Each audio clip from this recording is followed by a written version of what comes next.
Kaya mga gulang at mga kapatid, maaaring tayo po ay tumitingin sa ating pong kapaligiran at tayo po ay nadidismaya, tayo po ay nalulungkot, at tayo po ay na-discourage dahil yung mga bagay na inaasahan natin ay hindi pala maaasahan. Pero kaibigan, meron kang pwedeng pag-aklahan ng iyong pag-asa.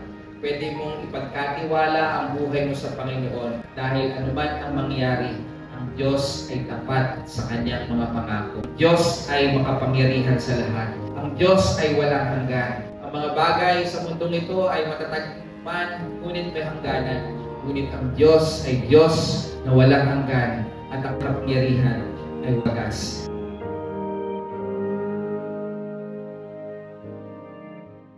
Ang title po ng ating pong mensahe ngayong umagang ito ay Hope That Holds. Okay, Hope That Holds. Alam mo po, ang mga bagay sa mundong ito ay nasisira. Okay? Kanina po, also po yung kapatid ko, sabi niya, yung cellphone niya kagabi, tinitignan pa niya. Tapos natulog siya, pagising niya, hindi na nag-respond yung LCD. Okay? So, sino po dito nakarealize na yung mga bagay sa mundo ay hindi nagtatagal? Diba? May mga gamit na nasisira, may mga sitwasyon na inaakala mong it would hold together but it breaks apart. May mga relationships din po na nangyayari ang ganyan. Okay? But let me tell you what. That we know in the Bible that when everything falls apart, God's mercy holds you together. Okay? So, mangyari man ang kaguluhan, mawala man ang kaayusan, pero ang Diyos ang siyang humahawak sa ating pong buhay at pinapanatili tayong nakatindig sa araw-araw. Amen? Hallelujah! So, bilang mga Pilipino, ay sa kabila po ng mga pangyayaring yan, ay expert daw po tayo sa pag-smile sa kabila ng mga problema. Tingnan mo yung katabi mo. Nakakangiti pa yan. Diba? Dahil tayo ay resilient. Sabi nga nila, kahit na may bagyo, meron tayong tinatawag na Bangon Pilipinas Spirit. Kahit na pakaunti lang yung pagkain, meron tayong tinatawag na kapit lang attitude. Sabi mo sa katabi mo, kapit lang. Okay? Pero kung kakapit ka man, ay kumapit ka na sa Diyos, huwag sa patalim. Dahil kung sa patalim, siguradong masusugatan ka. Sa mga nakaranas naman na masaktan sa pag-ibig, hindi ko na patataasin yung inyong mga kamay. Pero kahit na may hugot, ay nakakapag-selfie pa rin. Diba? So, yan po ang mga naranasan natin o maaaring nakikita po natin na ginagawa po ng mga Pinoy. Pero ito po ang tunay na tanong. Okay, what do you do when life finally hits too hard? Na parang tila baga ang lakas-lakas, ito'y kakaiba doon sa iyong mga pinagdaanan. O katulad ng mga nangyayari sa ating pong kapaligiran. Kagabi lang po ay madaling araw, mayroong mga sunog. Nung isang araw, may sunog din malapit sa amin. Sa ating pong bayan ay meron pong mga issue na kinakaharap. Parang sunod-sunod. So, anong gagawin mo? Paano? Makakabangon ka pa kaya? Iniisip mo rin na paano pag naubos iyong lakas? Diba? Sinasabi natin, kapit lang. Pero paano pag hindi mo na kaya kumapit? O kaya ay sunod-sunod yung mga pangyayari na parang nauubusan ka na ng lakas. Kaya dito po papasok yung verse na binasa po natin in Lamentations chapter 3, verses 21 to 24. Ito pong passage na ito ay nagbibigay sa atin ng tinatawag na Hope That Holds. Kaya po yun yung title natin. And we have that hope not because we are strong, but because God is faithful. Pwede ba natin sabihin, God is faithful? Okay? Sino pong naniniwala at patunayan na tapat ang Diyos? Amen. So kaya mapagkakatiwalaan o mapangahawakan natin yung ating itong pag-asang ito because God is faithful. Now, to give you a context ng verse po na binasa natin, ito pong Lamentations ay sinulat po ni Prophet Jeremiah. And if you know your Bible, siya po ay kinikilala bilang weeping prophet. Dahil kung titingnan natin yung context ng pangyayari ng kanyang sinulat, Yung Jerusalem po na kanyang bayan, it was destroyed by Babylon.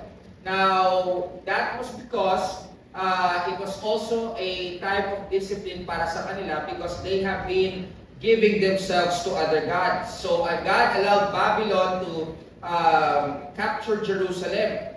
So, what happened is that because of that, the people were starving, they were grieving, and they were hopeless. At bukod pa dyan, aside from the physical destruction na nangyari, meron din pong spiritual degradation. Yung temple ay wala na, yung mga pamilya ay watak-watak, at yung kanilang pananampalataya, it is shaking. But in the midst of all of these things that are happening in his nation, in the middle of all the ashes, Jeremiah doesn't fake it. Kaya po, Lamentations ang pangalan ng book. Here, bababasa po natin yung kanyang laments, yung kanya pong pag-iyak at yung kanya pong pag-groan. In the middle of his pain, sinabi niya dito, "This I recall to mind, therefore I have hope." So, he starts in chapter 1 and chapter 2 na kanya pong dinidescribe yung national lament, yung community lament, yung nararamdaman, yung pinagdadaanan nila bilang isang bayan. And then in chapter 3, he shifts from community lament to personal lament. Sabi niya, I am like a worm. Parang ito yung kalagayan ko. Kawawang-kawawa ako at talagang nasadlak ako sa kahirapan. So, sa gitna ng lahat ng iyon, he goes on in verse 21, nakakita siya ng pag-asa. So, he goes on in lamenting in the first 3 chapters, and the first half of the 3, hanggang sa first half ng 3rd chapter. At pagdating sa verse 21, ay merong glimmer of hope, merong pag-asa. So, dito ay makikita po natin, despite the despair, the writer makes a conscious decision. Okay? He recalls something that is important. Sabi niya, "This I recall to mind, therefore I have hope." Hindi niya sinabi na mas tumatag ako or I got stronger. He says, I remember who God is. So that is the first point. Now when everything around you seems hopeless, when things and situations seems hopeless, first thing that you should do so that you can have hope is remember or recall who God is. When you can't hold on, recall who God is. Yan ang sinabi niyo sa verse 21. "This I recall to mind, therefore I have hope." Now yung word na recall, ang ibig sabihin niyan then and even now, is to return. Pakisabi po, return. Okay? Bumalik tayo or to bring back. Ano yung ipapaalala natin? Remember who God is. Okay? Tigilan na po natin yung pag-alala dun sa kinasadlakan natin. Kawawa naman ako. O kaya ganito yung nangyari, kaya ganito. Okay, nandun na yung reality. Hindi natin dinay na nangyari doon. Pero if you want hope, you should look back to God. Bumalik ka, ibalik mo yung alaala sa kung sino ang Diyos. Because hope starts when we bring God's truth back into focus. Sabi mo sa katabi mo, let's focus on God. Okay. I-focus natin ang ating sarili, hindi dun sa kalagayan natin, kundi i-focus natin ang sarili natin sa kung sino ang Panginoon. So when life hits hard, what happens? Kung ano-ano yung iniisip natin, kung ano-ano yung mga pumapasok sa ating pong kaisipan. Ano kaya yung kasalanan ko? O kaya iniisip natin, ako wala na sigurong pag-asa. Tama? Tama? Diba? O kaya ay tinatanong natin, paano na yung aking kinabukasan? Paano na yung aking pamilya? Ano nang mangyayari sa buhay ko? So that is only natural. Kapag meron kang hinaharap na problema o kaya yung inaasahan mong support sa iyong buhay o kinabukasan ay naging shaky o nawala, ay nagkakaroon tayo ng pangamba sa atin. So, ano pong gagawin natin dito? Okay? Natural ang mga problema sa buhay at natural na tayo po ay matakot. Pero, katulad ng ginawa ni Jeremiah, ito po ay makakatulong sa atin para hindi tayo mawala sa alignment sa kalooban ng Panginoon at patuloy tayo maging matatag. Okay? So dito ay tinuturuan tayo ni Jeremiah that hope is not natural. It is intentional. Pakisabi nga po, intentional. Sabihin mo, intentional. Yan. Rinig ko na rin. Anong ibig sabihin no? Si Jeremiah, he chose to remember. Okay? So, nandiyan pa rin yung kaguluhan. Pero si Jeremiah, pinili niya na alalahanin kung sino ba si God. Ano ba ang kayang gawin ng Panginoon? Kasi yung kayang gawin ng Panginoon at yung ginagawa ng Panginoon ay kakambal o kasama ng kanyang personality. Amen? Hindi mo mahihiwala yung goodness kay God kasi siya ay good. Yan ay outflow. Yung goodness na nararanasan natin ay outflow ng kanyang personality. Yung kanyang love, yung kanyang faithfulness ay outflow ng kanyang goodness. So, choose to remember. Sabi po nga po ay, hope doesn't grow in your heart by accident. Hindi lamang po ito bigla na lang lumalabas. It grows when you rehearse who God is on purpose. Paulit-ulit mong ipaalala kung sino ang Diyos sa sarili mo. Sadyain mo na alalahanin ang ginawa ng Diyos. Marahil ang mga bagay sa kapaligiran po natin, you turn on your social media or turn on the news or listen on it on the radio, listen to it on the radio, ay nagdudulot po na makalimutan natin kung sino ang Diyos at mas na-magnify yung mga problema. Kaya nga ang kailangan po natin gawin, sadyain po natin. Ibig sabihin, instead of sa umaga, pag-gising mo, instead of looking at your feet, look to the Word of God muna. Punuin mo muna ng salita, ang isip mo ng salita ng Diyos. Para kapag dumating yung problema, sabihin mo, nandiyan yung problema pero alam kong hindi ako pababayaan ng Diyos. Ito man yung pangangailangan ko pero alam ko the Lord will provide. Yan po ang natutunan ko mula pa sa Bible School.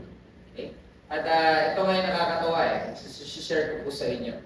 Yung mga estudyante, karamihan po doon kasi ay mga pumapasok sa Bible School. Pinapadala po doon ng mga pastor nila at minsan ay umaasa sila na magkakaroon ng sponsor from others, from outside. So, alam niyo po ang susulat ng mga estudyante kapag singilan na. Kasi meron doon sa registration form. Who will pay your bill? Ang susulat po nila doon, Christ is the answer. Because why? Because we know that when God calls, He provides. Amen? So, ang ating pong Ama sa langit ay hindi po nagpapabaya. At siya po ang patuloy na magpo-provide ng ating pong pangangailangan. Amen? So, isa lang po yan. Kaya kung kayo po ay humaharap sa napakaraming bayarin, remember that God is our great provider. Amen? Kapag ang ating pong anak ay naliligaw ng landas, tandaan po natin, we have a Heavenly Father who forgives us and who calls us back to Him. Kaya hindi po natin sinusubuan ang mga anak natin. We continue to pray for them that He would respond positively dun sa panawagan na manumbalik sa Panginoon. Katulad na sinabi ni Jeremiah, this I recall to mind. Tandaan mo, balik tanawin mo ang kabutihan ng Panginoon. When you are left by someone that you have trusted, ito man ay sa negosyo o maging personally sa iyong buhay, this I recall to mind. Tandaan mo na ang Diyos ay hindi nang iiwan at hindi ka pinapabayaan. Ang Diyos ay maaasahan natin sa ating pong buhay. Kaya mga magulang at mga kapatid, when you can't hold on, recall who God is. Amen? Which leads us to the second point. Anong kasunod na phrase po nito? Sa verse 22, through the Lord's mercies we are not consumed. This tells us that God's mercy is the reason why you are still standing. Tayo ay naririto dahil sa habag at biyaya ng ating Panginoon.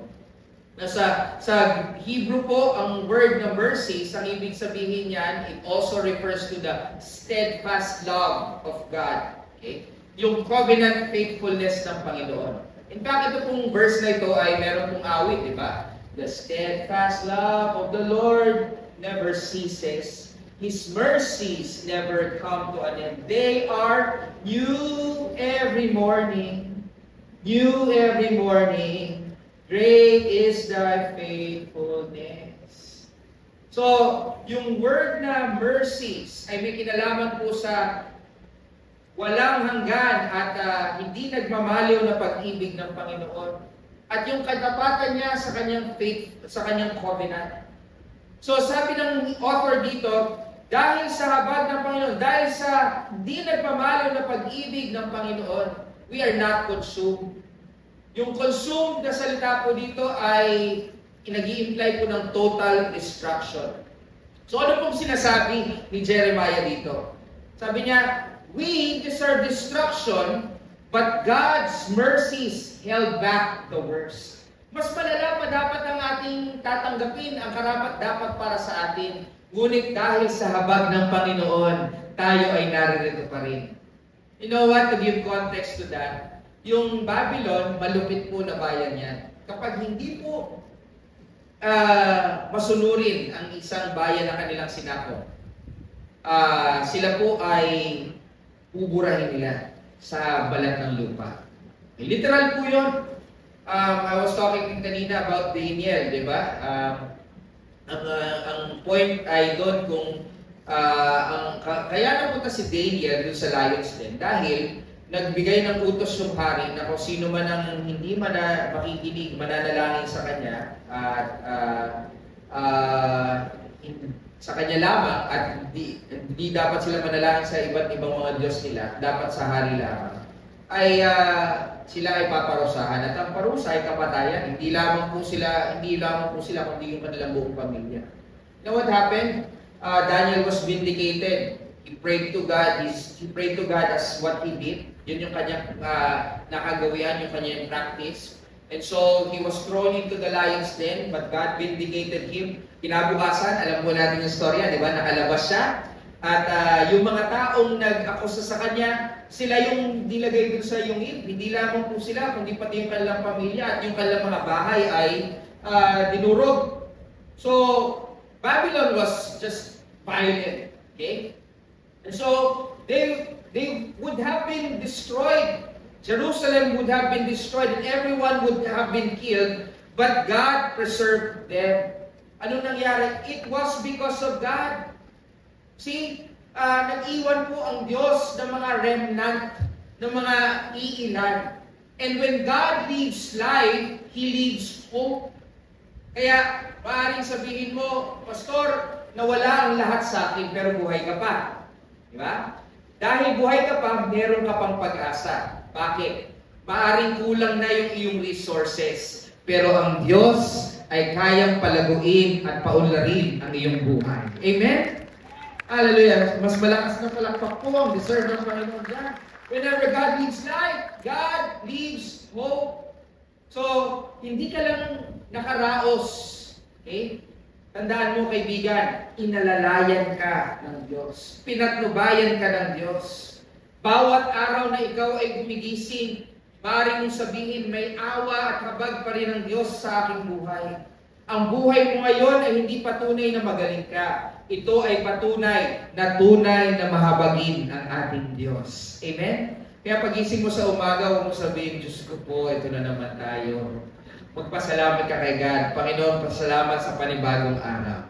Salamat sa panibagong pagkakataon na mararanasan ko ang iyong habag sa akin.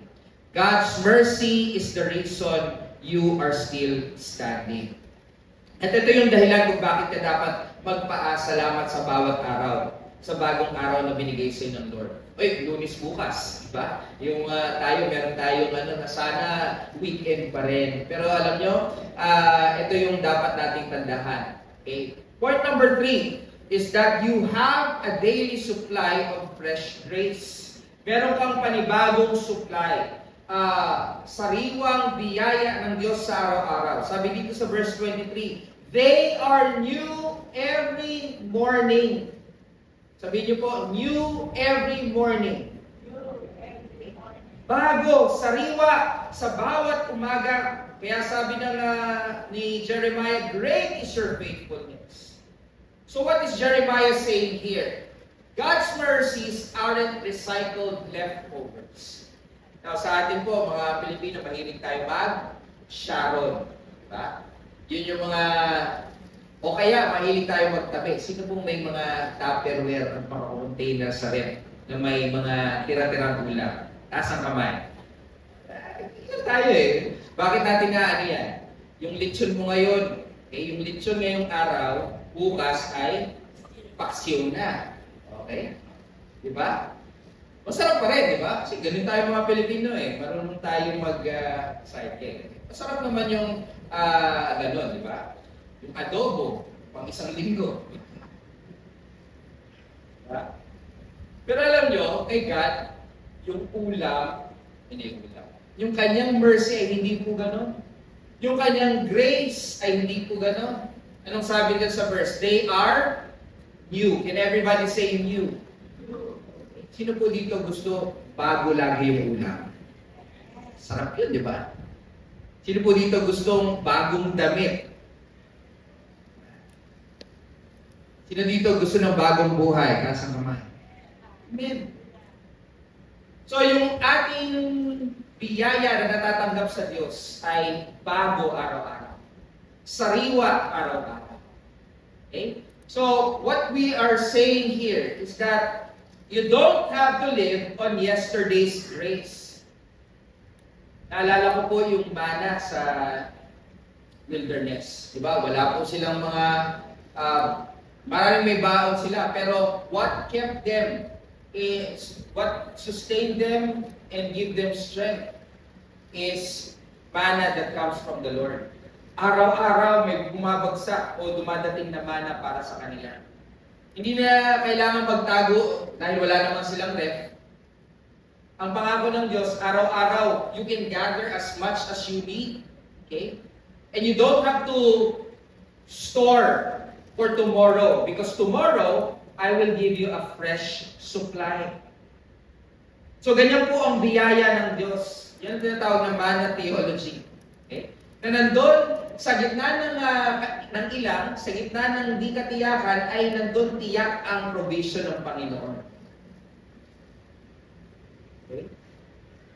So, hindi sasabihin ni God, oy, ang dami niyong kinuha kahapon ha. Ito lang yung portion nyo ngayon.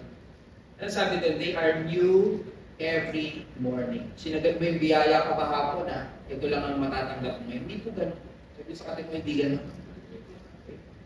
30% lang ngayon. Kasi kahapon, parang umabot ka ng 150. Lumagpas ka dun sa budget mo. Hindi po ganun si Lord.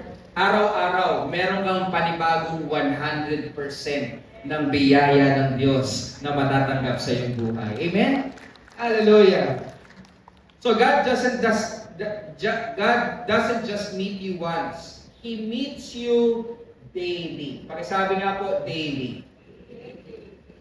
Kaya may mga emotional breakdown man tayo sa araw na yun. It doesn't cancel God's daily mercy drop. Nandun na araw-araw, sariwa at panibagong biyaya ng Diyos ang ating pong mararanasan. You have a daily supply of fresh grace. Hallelujah.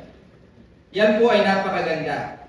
So, sa ating pong buhay ay meron po tayong pag-asa na maaasahan sa araw-araw. At pang-apat, ay makikita po natin dito sa verse 24, that when God is all that you have, you'll discover that He is all that you need. Pag dumating ka na dun sa point na nakita mo, wala na ang lahat at nanatili ang Diyos, dun mo maunawaan na si God lamang ang tanging iyong kailangan. Sabi po sa verse 24, the Lord is my portion, says my soul. Therefore, I hope in Him. Ano ibig sabihin ng the Lord is my portion? Now, katulad po sa Psalm 119:57, natagpuan po ni Jeremiah yung susi sa tunay na satisfaction. Ito po ay matagpuan mo na ang iyong portion, ang iyong bahagi ay ang Diyos. na whatever measure he was to receive, anumang inheritance, anumang kinabukasan, lahat yan naunawaan niya na matatagpuan niya kay Yahweh lamang. Now, ito pong the Lord is my portion ay pagpapahayag po ng kasapatan na natagpuan niya sa Diyos. These are the words of a satisfied soul, sabi ng isang commentator. Ibig sabihin, sa lahat ng mga bagay na naranasan o dumaan sa buhay ni Jeremiah, nakita niya ang tunay na kasiyahan lamang sa Diyos. Siya ay settled na doon sa portion na kanyang natanggap. Hindi na siya naghahangad ng iba pa dahil satisfied na siya. Diba? Halimbawa, kumakain kayo, kapag busog na kayo, tapos inalok pa kayo ng pagkain, tatanggapin niyo pa po ba yung pagkain? Hindi na, di ba? Basta hindi niyo ko kilala. Diba, pag busog ka na, pag nasatisfy na, o kaya meron kayong craving, bawa, naghahanap kayo, gusto niyo ng ibang masarap. Kare-kare. Diba? Yun yung craving mo, yung hinahanap-hanap ko. Pag nakain mo na yung craving mo, yung iba parang okay na ako. Hindi ko na kailangan ng iba pa. Diba? Naranasan niyo na po ba yun? O lahat lang tinatanggap niyo?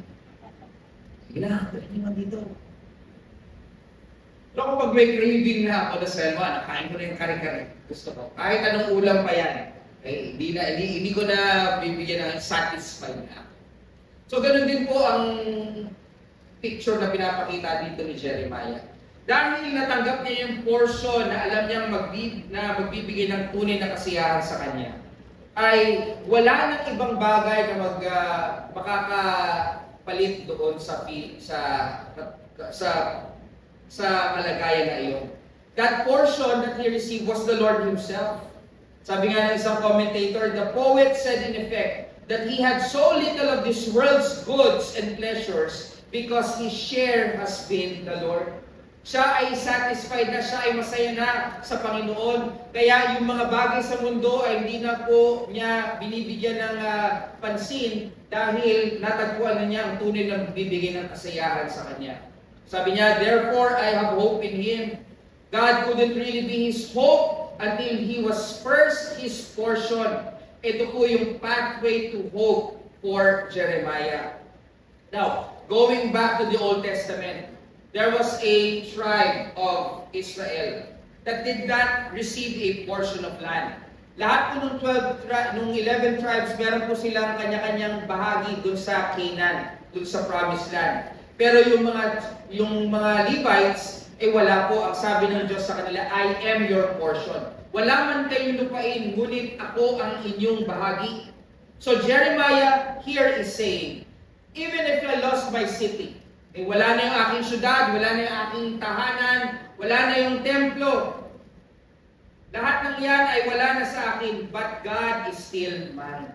Kasama ko pa rin ang Diyos, hindi na wala si God sa akin. So here, the Bible is telling us that hope is not about having everything. Okay?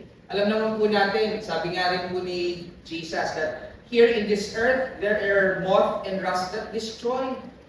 Diba? Merong mga tao na merong masamang kalooban na nais kunin yung mga bagay na meron tayo. Pero kung ang Diyos ang ating pong kasapatan, kahit na mawala ang mga bagay na ito, kahit masira ang mga bagay na ito, masaya pa rin tayo, may pag-asa pa rin tayo dahil alam natin na hindi tayo pababayaan ng ating Panginoon. Amen? Hallelujah! Palakpakan po natin ang Diyos. Kaya ang ating pong pag-asa ay narito. Mawala man ang mga bagay na yan, mawala man yung mga taong inaasahan natin, meron tayong katatagan sa ating pong buhay dahil mananatili ang Diyos sa atin. So hope is about knowing that you still have the one who matters most. Ito po ito kanina. Diba, doon po malapit sa amin, the other day, meron po din pong malaking sunog. At pinakita po doon, na-realize ko na yung mga binibitbit ng mga tao ay yung mga bagay na mga mahalaga sa kanila. Okay? Meron silang bitbit na aso. Yan yung iba, may bit-bit na electric fan. Pero pag natulog ka dun sa ano tawag doon, yung center? Para evacuation center, at least malamig, di ba? Yung iba naman, masaya sila, yung pamilya nila ay buo sila, sama-sama, nakaligtas sila dun sa apoy. Yung anak ko, wala yun po sa amin yung sunog. Kasi yung mga anak ko, kinabahan dahil yung lola, binitbit niya yung mga mahalaga sa kanya. Ano yung mga titulo, passport, ganyan. Ano pa ba? May pera siguro yun. Kaya binitbit niya pababa. Yung anak ko, ang binitbit, yung libro niya, yung set ng libro na paborito niya. Pinapabuksan niya sa akin yung sasakyan, "Tatay, please open the car." Gusto niyang ilagay i-safety doon sa sasakyan. So, bakit ko po binanggit yun? Dahil kapag dumadating po ang mga panahon na meron pong problema, ay inaasahan natin itong mga bagay na ito ang magbibigay ng comfort at kasiyahan sa atin. Tama? Okay? At nakapanatagan. Pero alam niyo po ba, yung mga libro, pwedeng mawala yun. Yung passport, pwedeng mawala. Yung lupa ay pwedeng kunin ng kung sino. Pero alam niyo, ang isang bagay na hindi mawawala sa inyo, kung kayo may pananampalataya sa Diyos, si God, hindi kayo iiwan, hindi kayo pababayaan. At kung kasama ko si God, kahit mawala ang lahat, kaya niyang ibalik ang lahat na kinuha ng kaaway sa iyo. Amen? Hallelujah. Palakpakan po natin ang Panginoon. So when God is all you have, you'll discover that He is all you need. Maaaring mawala ang lahat sa mundo, but you still have Jesus. You haven't lost everything. Hallelujah. So as we end, I'd like to give this some quotes. Sabi po ni Tim Keller, God's mercy is not like the money in the bank. It's more like manna in the wilderness. It comes fresh every morning. Sabi rin po ni Charles Spurgeon, the darkest place in our lives are not dark to God. They are where His mercies shine the brightest. So sa gitna ng mga madidilim at mahihirap na panahon sa ating pong buhay, doon natin mas lalong nakikita ang presensya ng Diyos, ang kapangyarihan ng Diyos, at ang kanyang spiritong kumikilos at nagbibigay ng kasiyahan, kapanatagan sa ating buhay. During the Typhoon Ulysses, meron pong isang babae doon po sa probinsya ng Rizal. Sila po ay nasa ibabaw po ng kanilang bahay dahil lumubog na po sa tubig. Nung dumating po yung mga rescue workers, ganun po ang sinabi niya at kinagulat po nila. Sabi niya, alam ko pong darating kayo, ang Diyos ay hindi nagpapabuhay. Yan po ang larawan ng isang hope-anchored life. Meron siyang pag-asa na kahit anong mangyari, ay naroon pa rin na hindi siya pababayaan ng Diyos. It doesn't deny the storm. It trusts God is still faithful in the midst of the storm. Kaya mga gulang at mga kapatid, maaaring tayo po ay tumitingin sa ating pong kapaligiran at tayo po ay nadidismaya, tayo po ay nalulungkot, at tayo po ay nadidiscourage dahil yung mga bagay na inaasahan natin ay hindi pala maaasahan. Pero kaibigan, meron kang pwedeng pag-aklahan ng iyong pag-asa. Pwede mong ipagkatiwala ang buhay mo sa Panginoon dahil anuman ang mangyari, ang Diyos ay tapat sa kanyang mga pangako. Ang Diyos ay makapangyarihan sa lahat. Ang Diyos ay walang hanggan. Ang mga tao ay nangangako, ngunit sila man ay mahusay. Pagkatapos ng kanilang termino ay hindi nila magagawa yung kanilang nagagawa dati. Ang mga bagay sa mundong ito ay matatag man, ngunit may hangganan. Ngunit ang Diyos ay Diyos na walang hanggan at ang kanyang kapangyarihan ay wagas. Kaya maaari mo ipagkatiwala ang buhay mo sa Diyos. Amen. At higit sa lahat, siya ay Diyos na nagmamahal sa iyo at sa akin. Ipagkatiwala mo ang buhay mo sa Kanya. Ikaw man ay nagkasala, ang sabi ng Diyos, kung ikaw ay manunumbalik sa akin, ay kaya kita at nais kitang patawarin. In fact, pinatunayan niya ang kanya pong pag-ibig sa atin doon sa krus ng Kalbaryo. Pinagkaloob niya ang kanyang bugtong na anak para sa iyo at para sa akin. Siya ang nagbayad ng ating mga sala. Siya ay namatay at sa ikatlong araw nabuhay muli upang tayo ay magkaroon ng bagong buhay at pag-asa sa buhay na walang hanggan. Kaya kaibigan, yan ang dapat mong panghawakan. Ang Diyos mismo ang gumawa ng paraan upang tayo ay mabalik sa tamang ugnayan sa Kanya. Mahal ka ng Diyos. Amen?